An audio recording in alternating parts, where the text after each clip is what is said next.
En el día de hoy te traigo la segunda parte del vídeo de Yield Trading que os presentaba el otro día con Lam, un invitado de lujo que nos explicó un montón de cosas. Hoy toca hablar especialmente de IPOR, una herramienta espectacular para jugar con los rendimientos, algo que le puede venir muy bien al inversor institucional, pero también es una herramienta muy chula para el retail. Y después hablaremos también sobre la potencial V3 o versión 3 de Pendel. Así que listos para el vídeo, me presento, soy Jordi del canal de Jordi in Cryptoland. Y si te parece, empezamos ahora mismo con el vídeo de hoy.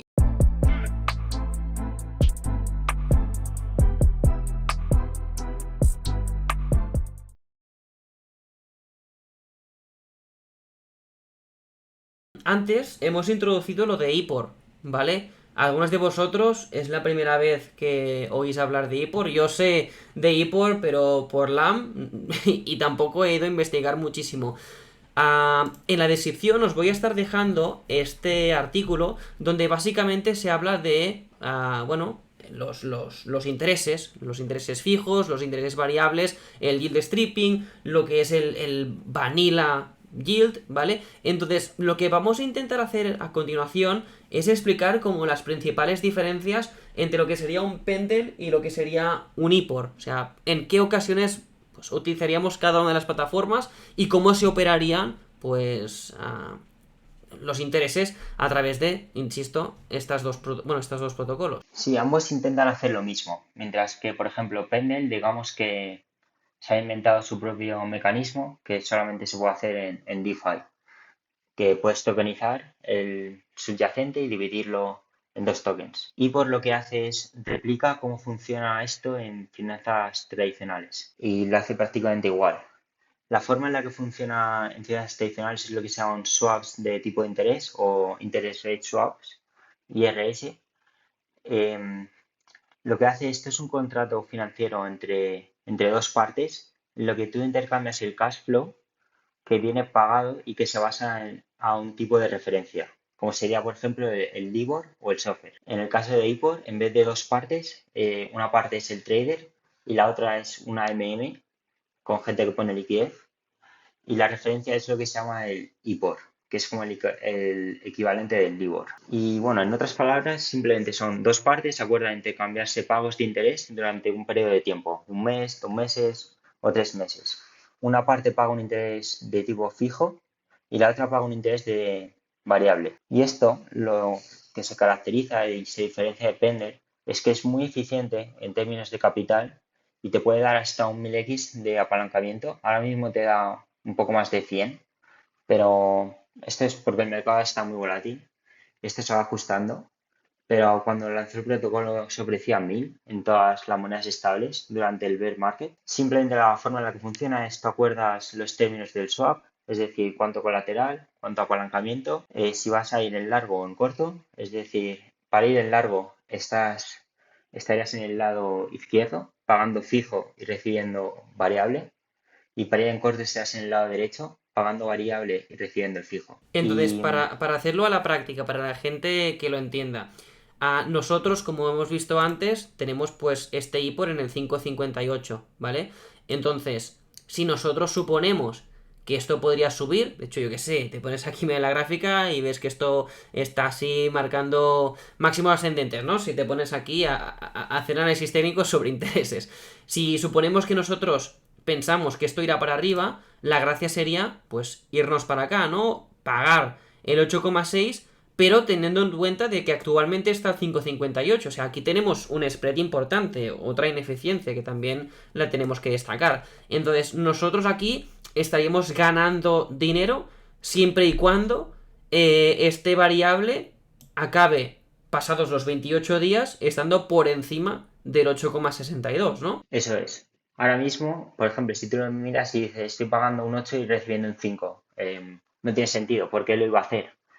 Esto lo harías si tú crees que al cabo de los 28 días lo que vas a recibir va a estar por encima de lo que estás pagando. Es decir, que pagas un 8,6 y recibes un 10, por ejemplo. Vale, por ejemplo, si esto estuviera en 8,2, aunque tú lo estuvieras recibiendo a un porcentaje más alto que al que tú habías pagado, sigues en pérdidas básicamente porque es que lo estabas consiguiendo aquí. ¿Vale? O sea, aunque haya subido en referencia al precio o en el momento en el que tú ejecutabas la compra, como tú lo habías pagado más caro, realmente estás perdiendo. Entonces, siempre vas a ganar en función de si superas tu pago fijo, ¿vale?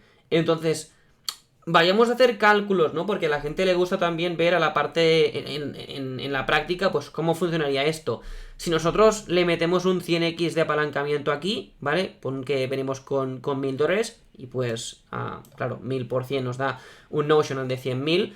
Aquí nos sale un valor, el DV01. ¿Podría explicar esto y cómo se aplicaría, bueno, el cálculo para ver cuánto podríamos ganar? Vale, lo que te está diciendo el DB01 es que por cada 0,01% que se mueve el IBOR vas a ganar 0,76 céntimos en este caso. Y si cambias el apalancamiento vas a ver que va cambiando. O si cambias el colateral. Una cosa a destacar también que no hemos mostrado antes es, por ejemplo, tú dices, este 8,6% de dónde sale. Si el IBOR está a 5, ¿por qué tengo que pagar fijo un 8,6? Esto es porque el AMM es como si fuera un broker y lo que te está cobrando es el IBOR más el spread, que es lo que vemos abajo. Y el spread en este caso es un 3%. Esto se hace eh, para proteger a los proveedores de liquidez, porque aquí las pérdidas del trader, las ganancias del trader son las pérdidas de los proveedores de liquidez y viceversa. Entonces se añade como un spread para con una medida extra de protección a los que ponen liquidez. Vale. Esto sería más o menos como el GLP de GMX, ¿no? Que el GLP es susceptible a ganar o perder en función de si los traders ganan o pierden. Que normalmente se dice esto, ¿no? De que los traders normalmente pierden, pero aquí es como que se le agrega una medida de seguridad para proteger esta liquidez, porque es que si no hay liquidez el protocolo no puede funcionar. Si en este caso es muy alto, es un 3%, esto significa que tú ya estás entrando en largo con un 3% de desventaja. Entonces es bastante grande y es porque es muy volátil el mercado ahora mismo. Entonces, pero puede bajar durante los 28 días, a lo mejor va del 3 al 1 y eso te beneficia a ti. Vale. Entonces, para hacer cálculos de cuánto podríamos ganar, porque seguramente pues mucha gente se lo pregunte, cómo se opera aquí en Ipor, en Pendel, pues ya saben cómo va, porque lo hemos hecho muchas veces, pues fíjate, ¿no? Ahora tenemos este ejemplo, ¿no? Cobramos 0,76 céntimos por 0,01% de desviación. Entonces, si nosotros estamos yendo al largo, ¿vale? Pagamos fijo al 8,62 y por lo que sea, pasados los 28 días, esto sube al 10%, es como que realmente aquí hay 138 puntos, ¿no? Entonces sería 138 por 0,76, ¿me equivoco? No, está bien. Pues 138 por 0,76 es lo que ganaríamos. Estaríamos ganando pues un 10% si esto sube del 8,6 al 10%, partiendo de la premisa de que estamos jugando con desventaja, ¿eh? O sea, tenemos el IPOR en 5,58 y esto está pues en un 50%, 60% por encima del rendimiento que actualmente el mercado está computando. Y de la misma manera tenemos la parte de ir en corto, ¿vale? Nosotros aquí estamos pagando pues, al 5,58, ¿vale? Y recibimos al 6,78.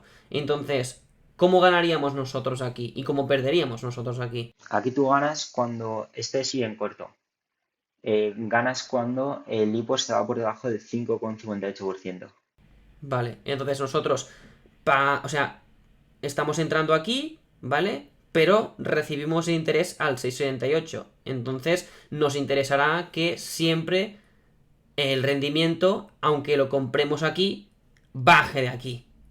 Es un poquito delicado, pero bueno, al final también, antes lo comentábamos, ¿no? El tema de hedgear de alguna manera los rendimientos que tenemos en AVE con ese tipo de herramientas. O sea, estas herramientas pueden servir para especular, ¿vale? Pero también para hedgear y hacer pues estos intereses estables sintéticos, ¿no? Que compartíamos antes.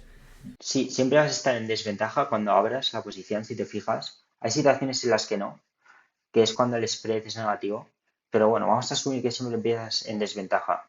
Entonces, este spread es como el coste de comprar un seguro y protegerte de una fluctuación en el interés.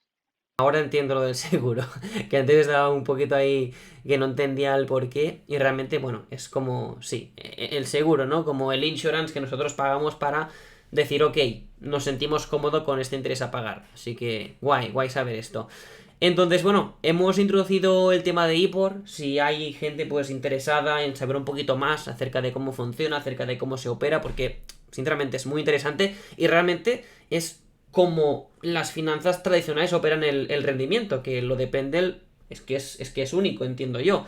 Pues lo podríamos explicar con más detalle, ¿sabéis? Si lo comentáis o me lo decís por alguno de los chats que tenemos disponibles, lo tendré en cuenta y pues también podríamos invitar a Alan para hacerle pues un deep dive pues incluso más heavy, con más usos prácticos y tal, para que todo quede un poquito más claro, ¿vale? Por supuesto tendréis enlaces en la descripción para que vosotros mismos pues os informéis acerca de cómo funciona. Y ya para terminar, si te parece, empezamos a hablar ya de la potencial V3 de Pendel, porque, ostras, Pendel está ya en su V2, está creciendo pues muy rápido, pero realmente su producto puede seguir evolucionando, ¿vale? Tú, por ejemplo, antes con Prism introducías el concepto AppChain. Entonces, ¿por qué crees que a Pendle le beneficiaría el tema de crear su propia AppChain? A ver, entiendo que también es como un nuevo source of revenue, como lo será para Prism, pero algunas cosas más que le puedan venir bien a Pendle al crear esta AppChain. Sí, sobre todo es en términos de beneficios. Ahora mismo, si tú bloqueas Pendel por Pendel, recibes los fees de las pools a las que votas y una parte del YT. Y creo que ya está. No sé si recibes algo más. Pero si tú fueras una upchain, recibes también todos los fees que generes en tu cadena. Y ahora mismo eso es un coste que tú pagas a la L2, a Arbitrum, a Optimism o en la que estés desplegado. Y bueno, tenías ese beneficio extra. Em, Puedes soportar, por ejemplo, a lo mejor tokens como TIA, como Celestia, Atom, con integraciones con Wormhole o Layer Zero. Y bueno, simplemente lo que se traduce es en más ingresos y menos costes. Al final tienes una capa 2 con un secuenciador y extra revenue. Vale. También introducías otro término muy interesante, que es el tema de shortear el yield, porque en este caso en Ipor sí lo podemos hacer, pero en Pendel no. En Pendel cuando nosotros compramos el PT es literalmente comprar un token en descuento, como si se tratara de un bono, y ya está, un bono con una fecha de madurez y listo. En el caso del YT, pues literalmente es un long, ¿vale? Si no sube el rendimiento, tú pierdes. De hecho, antes introducíamos el tema este de los slippages, ¿no? Y de por qué también es interesante el tema de mejorar la ejecución y tal. Porque es que si tenemos un slippage alto y los ITs no cubren el gasto que nos ha costado a nosotros comprar esta exposición, la hemos palmado. O sea, literalmente la hemos palmado. Porque es que no vamos a poder sacar más. Entonces, ¿cómo crees que también Pendle podría introducir lo que son los shorts en su plataforma? Porque podemos posicionarnos en el PT, pero no es lo mismo, no es esta misma exposición apalancada, ¿sabes? En corto. Sí, esta es la parte que más mérito tiene lo que ha conseguido Pendel. En los otros mercados como hemos visto, como ePort, TimeSwap, al final es como un mercado de predicciones. Es decir, va a subir o va a bajar el interés. Y va a ser largo o en corto, en base a tu opinión. Mientras que Pendel al final es muy complicado y muy complejo. Y aún así ha tenido mucha atracción, pues por su actividad en Twitter, por cómo han sabido manejarlo, y levantando 2 millones, mientras que competidores como Yield levantaron 10 o Element levantaron 36. Aún así les han comido la tostada y han conseguido convertirse en los líderes. Por ejemplo, a día de hoy, tú puedes conseguir como un apalancamiento comprando YTs, pero no puedes hacer lo mismo comprando PTs. Es decir, tú puedes ir en largo y apalancarte y comprar muchos YTs, muchos puntos, pero tú no puedes hacer lo mismo comprando un PT. Entonces, esto que sería algo que pueden introducir en la versión 3, que están trabajando ahora mismo en ello con el white paper, y sería algo que sería mucho más efectivo y que solventaría un problema actual de Pendle. Si quieres también podemos explicar un poco a qué se debe este problema del AMM que tiene Pendle y que no mucha gente se da cuenta, pero sí que está ahí y acaba comiéndose el rendimiento que puedes obtener. Sí, sí, ahora lo explicamos. Yo, mira, ahora me estaba pasando por aquí para hacer un ejemplo muy tonto, ¿eh? En plan, si nosotros vamos a por el IT, pues fíjate que con un Ethereum multiplicamos nuestra exposición y es como si le hubiéramos hecho un apalancamiento de por 52, ¿vale? Por otro lado, no podemos apalancar el PT. El PT es comprar un activo en descuento, ¿vale? Y bueno, a esta fecha media de 50 días, pues tendremos un poquito más de ETH, pero nada más, ¿me explico? Entonces, bueno, para que veáis, ¿no? De que realmente podemos solo apalancar en largo rendimiento, no lo podemos apalancar en el corto, así que bueno, esto entiendo que es otro challenge que tiene Pendel, que ya veremos cómo lo integra, pero también es muy interesante. Y sí, por favor, explícame esto de cómo funciona el MM, por qué no es tan eficiente y por qué en algunos casos los usuarios acaban ganando menos de lo que realmente esperaban o lo que realmente les decían que ganarían. Vale, sí, lo que hace la AMM es recibe un activo que genera interés y lo divide entre el interés, el rendimiento, el yield, que sería el YT, y luego el principal, que sería el PT. Cuando tú tienes un PT, es como un bono de cupón cero, es decir, te da el derecho a canjearlo a la fecha de vencimiento por una unidad del subyacente. Es decir, comprar algo a un descuento y canjearlo a una fecha X. Mientras que el YT te da derecho a recibir continuamente el yield que está generando ese token o ese activo. Esto al final tienes el AMM y vas a intercambiar uno por otro. Cuando compras el PT, aumenta el precio del PT y baja el precio del YT, del YT. Y cuando lo vendes, cuando vendes el PT, disminuye el precio del PT y viceversa con el YT. De tal forma que cuando tú sumas PT y YT, tienes una unidad del subyacente. Para permitir los swaps,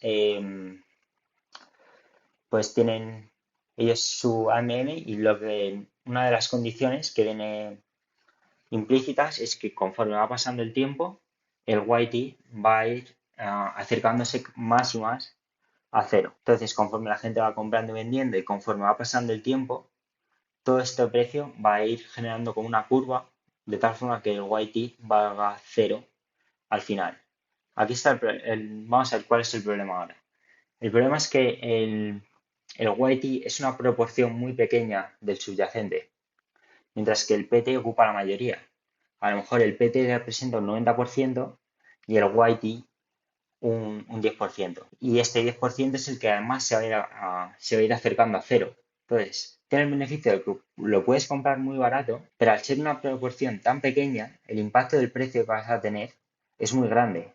Este es el slippage. Entonces, este impacto del precio, para tú estar en beneficio, necesitas que el precio del YT suba más que este slippage que tú has pagado. Entonces, dado que el YT siempre será una pequeña porción del PT, la exposición de capital que tú requieres para obtener una renta fija frente a una renta variable es muy desproporcionada, entonces estás exponiéndote a un riesgo que es asimétrico. Si tú piensas, por ejemplo, en import, si te quieres exponer, en import lo único que cambia de manos, que es igual que en finanzas tradicionales, es el cash flow durante el tiempo. Mientras que en Pendle, tú pones todo tu capital en riesgo. Es decir, tú quieres comprar un YT con un Ethereum, tienes que poner un Ethereum en riesgo. No pones en riesgo solamente la parte variable del yield. Claro. Claro, o sea, fijaros que aquí nosotros nos estamos jugando $1000, ¿vale? Para conseguir, bueno, en el caso que antes los compartíamos, $100 con el trade que, bueno, os dábamos como ejemplo. En este caso no, ¿vale? En este caso estamos, yo qué sé, si vamos con un ETH jugándonos $3000 para especular a ver si los rendimientos asociados acaban ganando más o acaban significando más sobre lo que hemos depositado nosotros. Si no, o sea, fíjate que antes estábamos jugando solo 1000 para una exposición de $100.000, aquí nos jugamos 3000, ¿sabes? Claro, imagínate, tú gastas $1000 para comprar el YT y cuando tú tienes el YT, mientras lo estás coleando, ganas un interés. Pero imagínate que ganas un interés de 500. Has pagado 1000, has puesto $1000 en riesgo y has ganado 500. Y aunque tienes ese apalancamiento, aún así estás en pérdidas. Y al ser una porción tan pequeña, le tienes que sumar también lo que pagas de slippage. Y bueno, otra cosa también es el APY que te muestra Pendle. Asume que vas a que va a estar siempre ahí. O sea, te lo está anualizando y esto no es realista porque va a estar cambiando constantemente.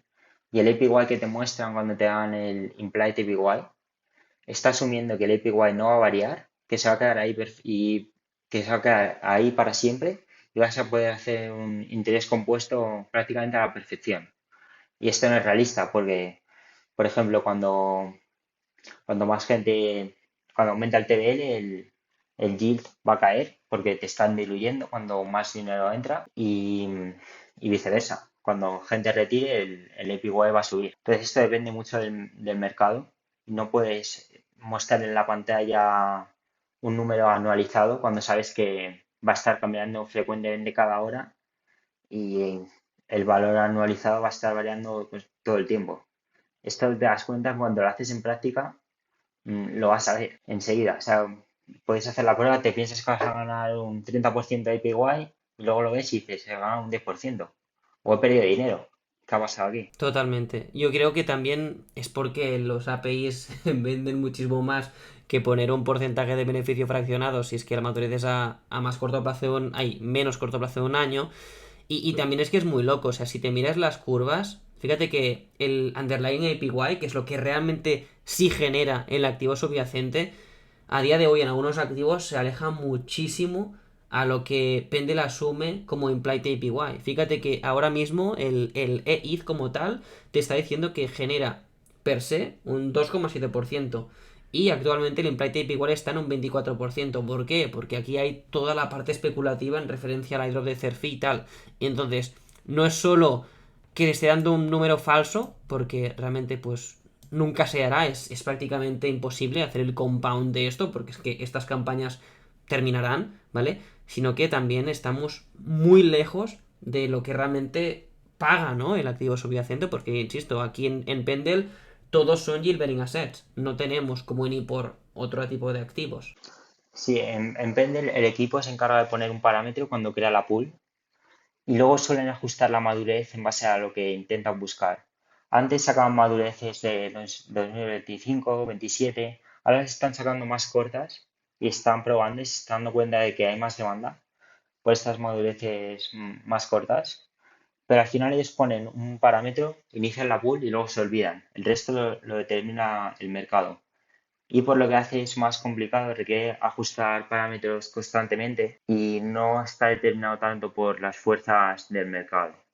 Entonces tiene más coste de mantenimiento por parte del equipo. Claro, y la pregunta que yo quería hacerte es en plan, vale, y viendo como estas ineficiencias o estas diferencias tan grandes, de cara a una V3 de Pendel, ¿cómo crees que esto se podría mejorar o cambiar? No sé, yo creo que lo de la upchain no lo van a hacer. Lo que creo que se van a centrar es, van a enfocarse mucho en la experiencia del usuario y van a intentar crear algo como ir en largo o ir en corto, tan fácil como eso, un botón verde para ir en largo y un botón rojo para ir en corto, y te van a quedar como un white tea para ir en corto. Creo que es lo que van a hacer, pero aún no sé cómo lo van a hacer, ni si van a hacer esto, ni nada. Una cosa interesante que metieron es las limit orders, que parece una tontería, pero lo hicieron porque se dieron cuenta de este slippage del YT.